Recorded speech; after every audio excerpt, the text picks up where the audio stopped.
Hello, ladies and gents. Good morning. I will be taking requests for songs at the end of this. So we're going to talk about a few countries in particular. We're going to talk about Montenegro. We're going to talk about Portugal. We're going to talk about what's happening in the industry and what's happening with the legal element of the industry. And if I can jump straight over to CS Global and to Inga, tell us about your experience in the industry to date. If you see particular jurisdictions that have been favoured during this crazy pandemic, and how you guys, as one of the market leaders, if I may say, how you have seen things in the region. Okay, thank you. Hello, my name is Inga Wellings, and I'm happy to be at this exciting event. A pandemic has hit us all, and actually the event was totally unpredictable, and the results and outcomes of this event is unpredictable. It affected many industries, and CBI is included, of course. We see a rising interest, or sharp rise in interest from the countries that we did not expect interest before. Let's see what happened to America or United States. It was predominantly inward immigration society, and yet Americans are one of the top applicants or inquirers for the second citizenship right now, which is a new development, and everybody, I think, support this notion. The countries themselves, our Caribbean countries, St. Kitts and Nevis and Dominica that we represent at this event, have changed their program to suit the new needs of new applicants. There is a special offer that's happening for St. Kitts and Nevis, which only has a few months left to run, where a family of four can become citizens for just $150,000. It goes to say that the countries and the governments are working in response to the pandemic. Not only that, the programs are changing into including online application and making the preliminary application online as easy as possible. Otherwise, what we see is a sharp rise in interest, and it's also brought up, let's say, new and unlicensed companies and agencies trying to work in this market. And the governments are working really hard to actually clean up this and allow only licensed agents, only trained staff, and only qualified advisors to work on that market. We can see that very clearly. This is, I think, a couple of results of the very interesting points. Clarence, if you want to jump on the legal aspect of that and how you have seen things in the market over the last 12 months. Well, we could say maybe a little bit more than 12 months, because we started a little bit earlier than that. Definitely every single jurisdiction, including the jurisdiction which I come from, which is Malta, has been affected by the pandemic. There's no question about that. We have tried to become proactive. In fact, we've changed some of the regulations in order to be able to cater for COVID.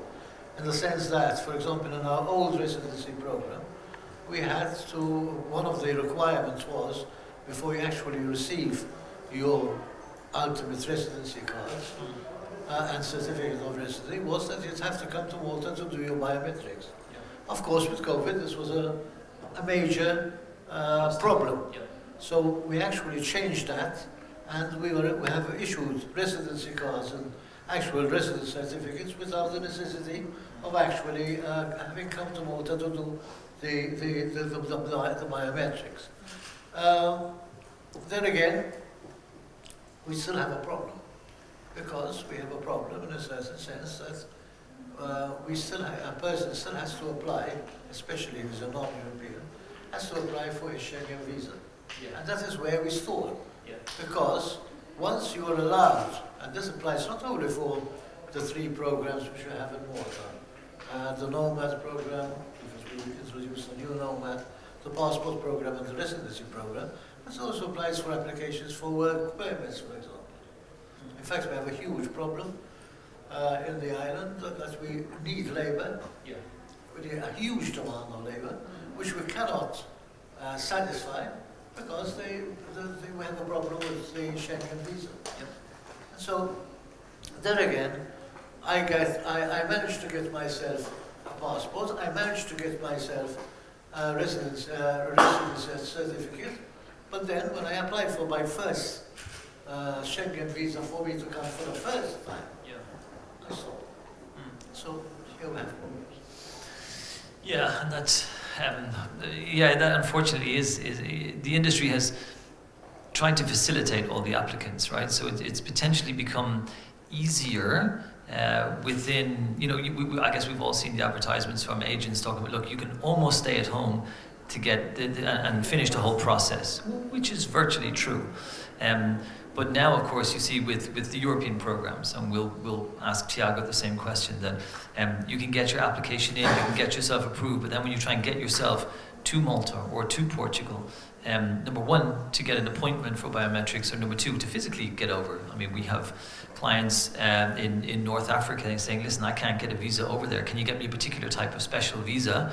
I'm not going on holidays. I don't necessarily need a Schengen visa, but yes, you are entering Schengen. So yeah, that whilst we have one element of the industry that has said, you know what, let's use this to make the whole process easier, the intergovernmental travel is still difficult. Not to mention, John, the question relating to having to quarantine for 14 days in a hotel when you actually get there. Unless you already have taken up precedence and actually rented out an apartment, and as an exception now, they have accepted that you can actually reside within your own apartment for the quarantine period. But before you actually had to go to a hotel at €100 a night in a really run-down hotel, which was not really there on the cards. At least so we're improving when it comes to that. So the health authorities have created another buffer, so to say. Yeah, look, the only nice way to spend 14 days in a hotel is if you're buying the hotel through Tiago, because he does some very good deals.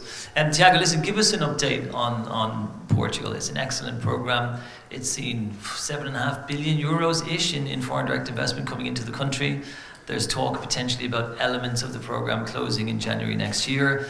It's still heavily talked about in the industry. It's very cleverly structured in that my home country, Ireland, has a program, but you have to physically become resident. It's a huge amount of investment. The UK, of course, has the same type of investment, but it requires tax residence and again, a massive investment, etc. So give us an update on I won't say everybody's favourite jurisdiction, because Les will say that's St. Kitts.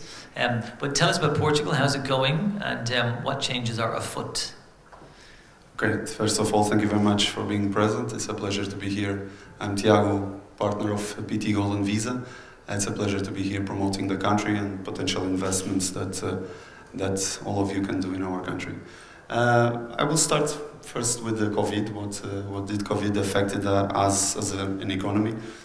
I believe it's something that is parallel to all the countries. We live from tourism, so tourism was affected definitely with all this traveling ban and frontier and the borders closed. So it's normal that we are being affected on that industry specifically. But in fact, we as a company, we structured ourselves to serve our clients on a way that they don't have to go to Portugal to proceed with their investments. So before they were coming, they were selecting their investments. They were doing their opening of their bank accounts, tax numbers, legal representation. These days we made it easier for them to do everything remotely. Unfortunately, we cannot do the biometrics outside Portugal. I believe that is, and allow me to give my opinion, it's a bit contradictory from what other countries are doing. I believe that placing clients reaching the country, they get a certain approval from all the Schengen countries that to visit our countries, they have to be approved on the Schengen visa. So if one day we have a problem with a client that did something wrong that should not be approved in our program, we can all say that you also approved them to enter, okay? So it's a kind of a control that we like to have. We don't fight for the authorities to lose that control. We're not on having that request. We are, yes, having the pressure on our authorities to get more people on the immigration office, to have a more efficient reply to the concerns of the clients. That has been a challenge, and COVID only affected more and more, and that's something that we have to improve. We know that. Timings from, for example, the biometrics we were discussing previously, were about 1 week, 2 weeks to get an appointment. These days, it can last 1 month and a half to 2 months.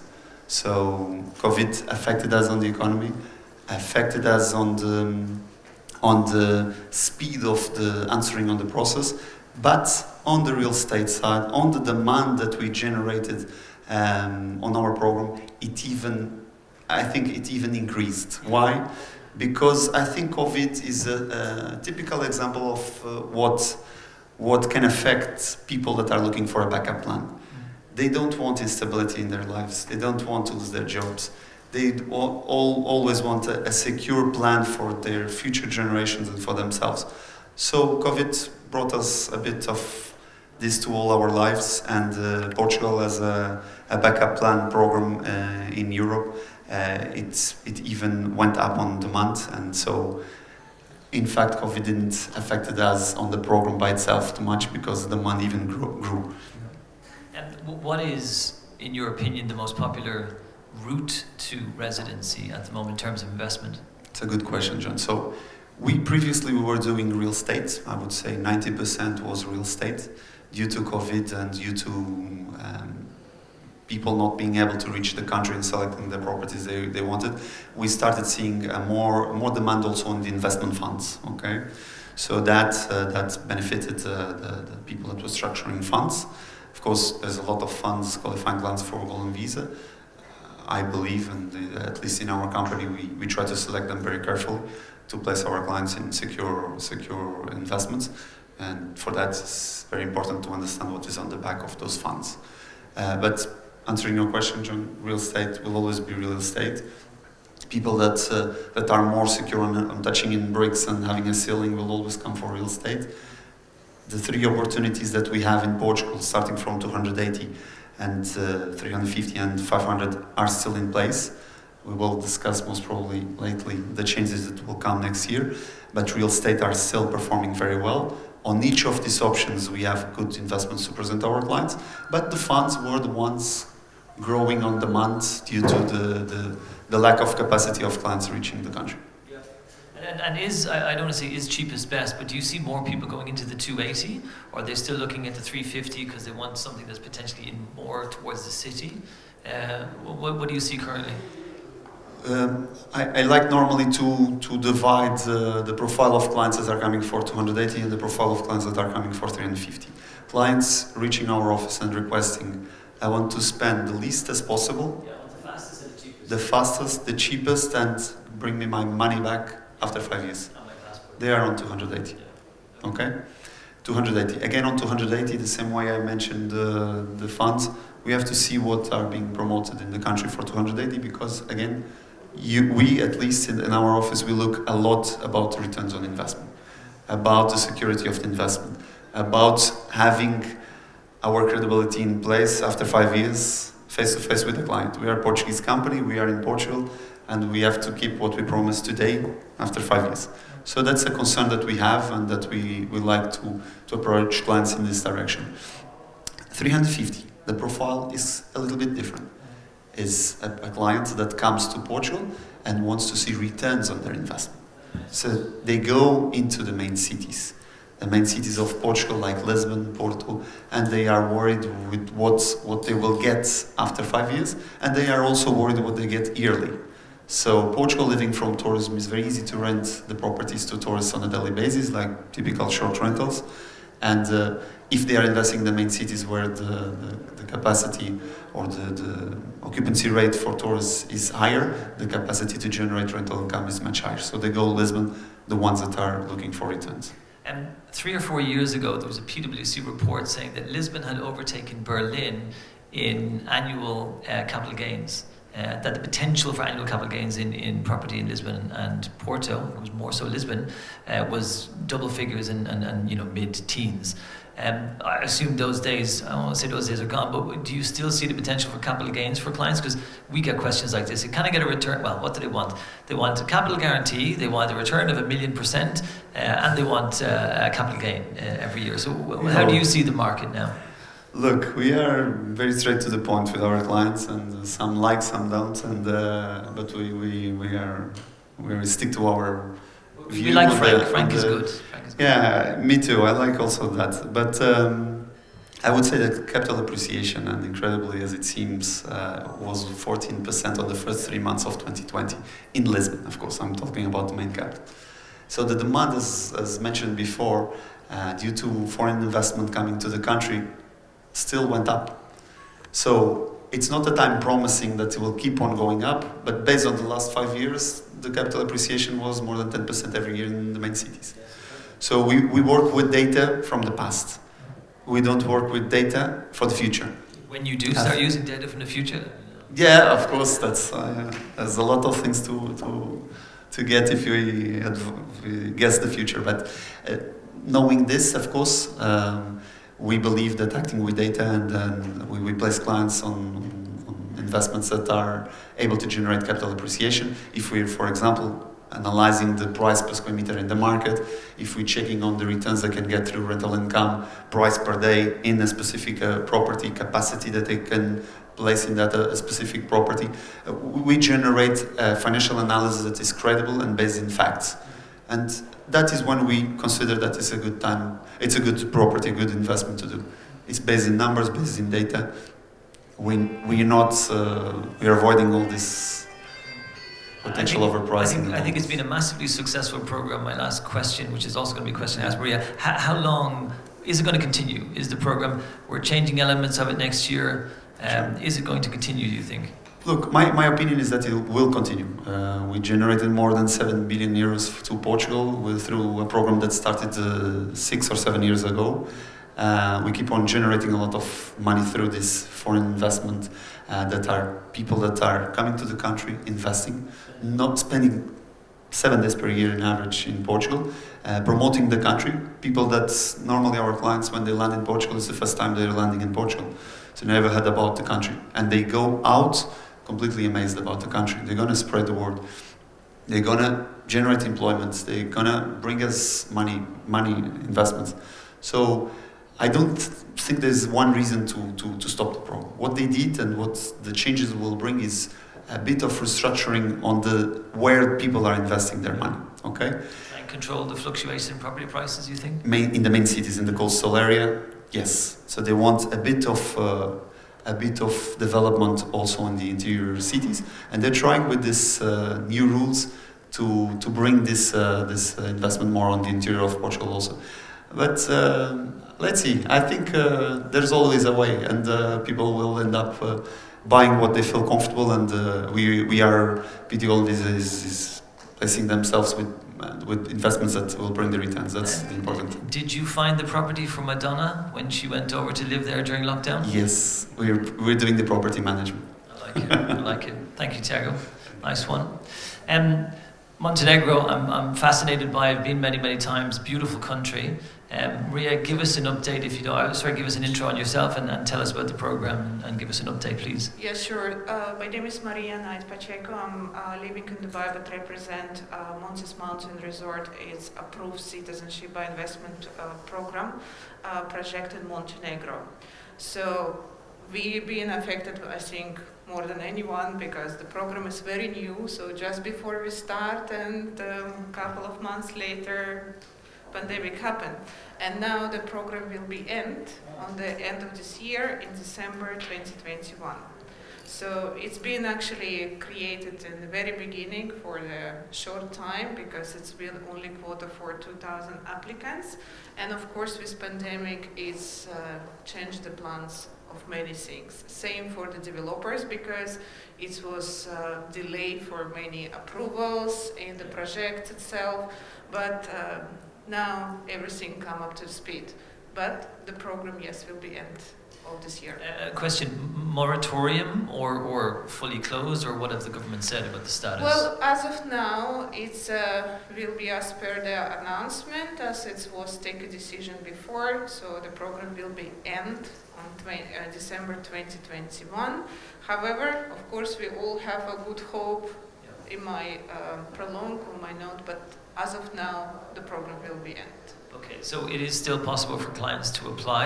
Of course, yes. And it will be up until December. As long as Correct. they're in the program, it won't be Correct. retrospective. Just after January, there won't be the option Correct. to apply. So any clients can apply right now, and even till the, let's say, I always say 20th of December, not keep it till the end, because again, we will come to holiday season of the Christmas and New Year. So, and the last application will be accepted, and of course it will be carry on with the process as it's been already applied. But any application from the beginning of January, unfortunately, will not be accepted. Okay, can I ask, do you know how many applications, I don't know how many applications have been filed, and was a limit of 1,000, was there? Again, the data change every single day, so it's very difficult to say the numbers right now, just because we get a huge spike of interest for the last months. Because again, I think everybody realized, and it start to be more open for the document procedures and might be different plans. And we predict it's going to be, well, as of now, it's more than 500, but we predict end of the year we might have even bigger number. Well, I mean, the best way to promote a program is to say it's closing down, right? Yes, actually, it's a great marketing trick. January 1st, oh, it's open again. Well, yes. But so tell us, please, about your project. Montis Mountain Resort in the northern part of Montenegro, and a unique place of Kalashin. So Kalashin actually situated in 925 meters above the sea level. It's really beautiful, amazing place. And again, the best on this, you cover 2 seasons. You cover summer season, which is great for hiking and lots of beautiful lakes and forest. But at the same time, you have winter because the ski trail just next to us. So again, winter in Montenegro, it's same beautiful like in Switzerland. So, and alpine ski trail, it's just amazing. And if I can make a point for people in the room that may not be aware, so there's 2 different segments of investment in Montenegro, north and south. Let's talk about port. Can you just tell us quickly about this as well? Well, the difference is, of course, in the investment funds. So for the south part, it's 450,000 euro, and for the northern part, it's 250,000 euros. So, of course, it's more focused on the north part of Montenegro because it's more, the government want to develop as much as possible that region. So, and has there been a particular, you would assume, knowing the people that I know in the industry, that the 250 would be much more of a high seller than the 450, but then given the relationship of the Middle East to Porto Montenegro and who used to own it, etc., maybe there was more interest in Porto. Do you know which sold? I know you're going to say Montis sold more, but yes, do you know where clients went? Was it 50-50? Was there more or less in one? Well, Montenegro itself hosted over 1 million visitors a year, usually. We don't talk about the pandemic, we talk about the pre-pandemic. Yeah. So now, during the sort of, when Montenegro been open after the pandemic part, the northern part, specifically Kalashin, was host 96,000 visitors. And it's actually very impressive because usually everybody like to be by the sea, right? They like to be in the resort because it's beautiful. However, now it's completely changing. So people looking for completely different type of the holidays, tourism, they want to be in more secluded area where they have more, let's say, fresh air from the mountain and not be disturbed by the crowds. Because of course you understand if it's the sea properties and the beach properties, it's overcrowded because everybody loves to spend a holiday by the ocean or the sea. So, but now it's huge interest, and for such a small town and such a small region, I can say 96,000 visitors, it's a huge number during actually pandemic time still, which many countries have restriction for travel. So I think it's a huge potential for the future. Yeah, fantastic. Well, look, I've been there many times, and the further inland you go into Montenegro, it's absolutely beautiful. It's stunning, absolutely stunning. Guys, any questions from the floor? This is the last panel we're going to have before individual presentations throughout the afternoon. Does anybody have a question on anything? Oh, thank you very much. Mike, do you need a mic? We have a selection over there. If not, just shout. In terms of people asking for nationality, is there any specific nationality in the Middle East that stand out? And did the numbers change during the pandemic? You mean the demographic of applicants, of people asking for various programs?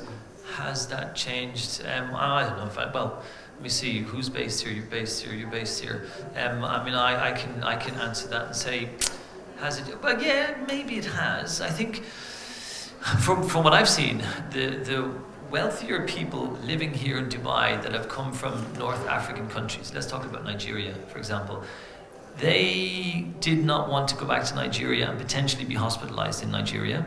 Their own opinion, as they told me. They said, you know what, God forbid if anything happens to me, I'd prefer to be hospitalized in Malta or in Portugal or in Montenegro or elsewhere, because I know how things work in Lagos and I don't want anything to happen to me there. So that's what I tended to hear more and more. These were not people, okay, these were people who went back and forth to Nigeria, but they're living here, living in Emirates Hills or Damak Hills, etc. around town. So that's what I saw, and that was a different demographic for us. I don't know if you guys have opinions on this. Yes, for us, it's we saw a growth in Lebanese, okay?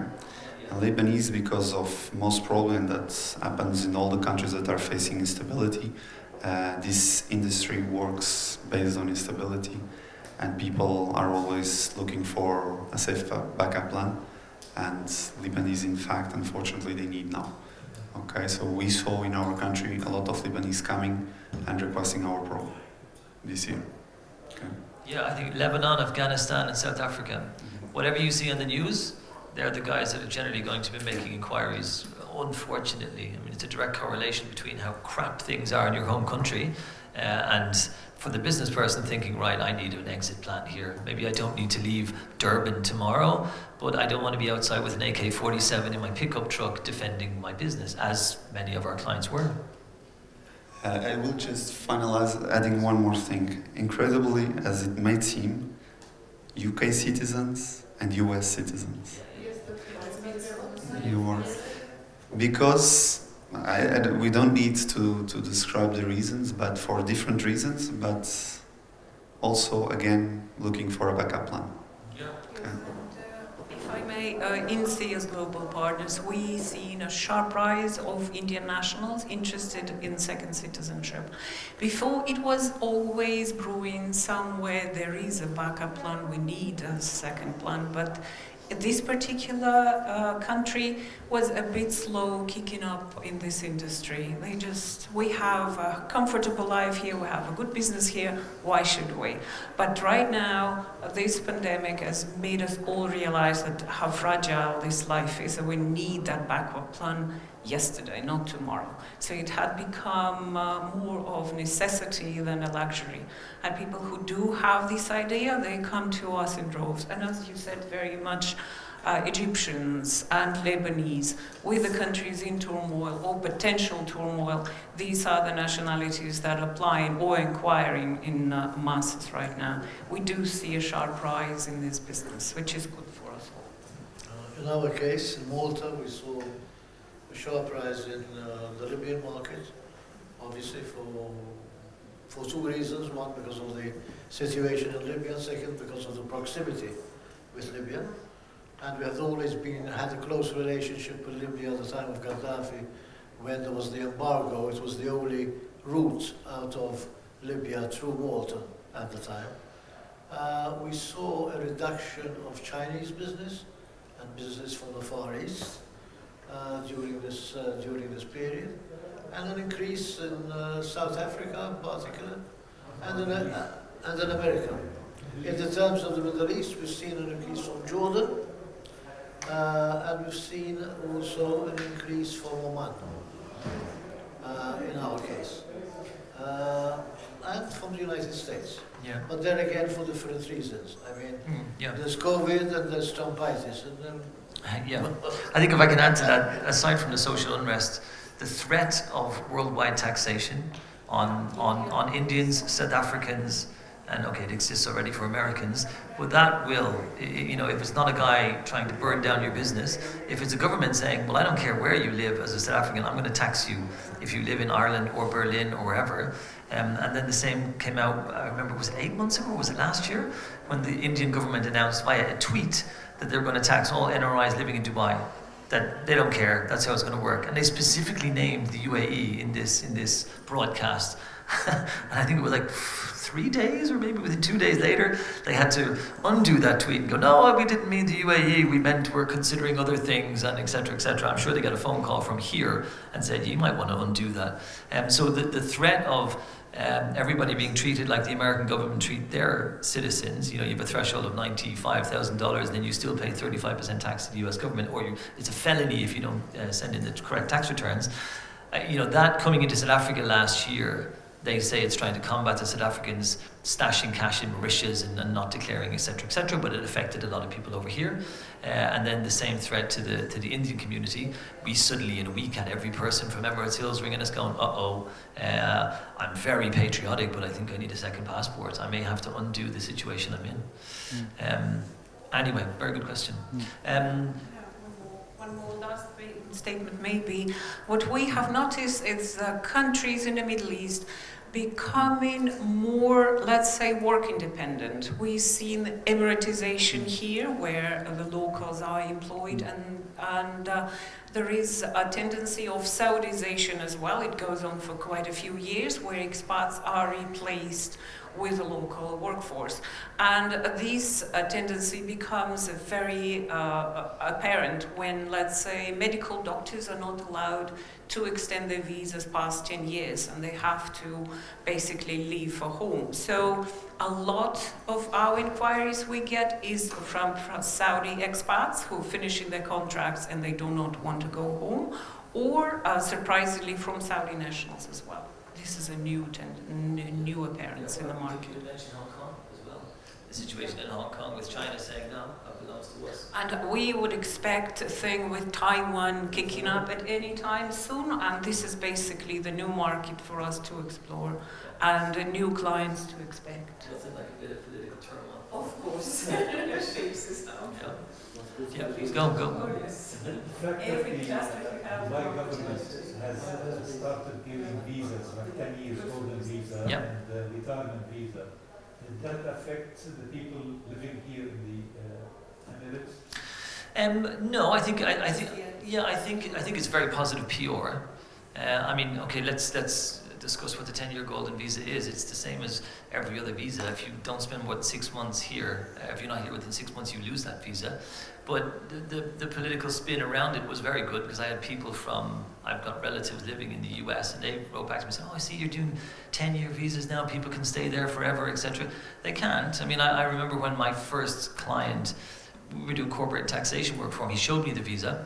I expected it to be, I don't know why, but I expected it to have a golden eagle on it and be spectacular and be like the golden ticket in Willy Wonka's thing, you know. And then I saw it was the same as mine, except my expiration date is 3 years and his is 10. And it says, big asterisk on the bottom, spend more than 6 months outside the UAE and your visa is invalid.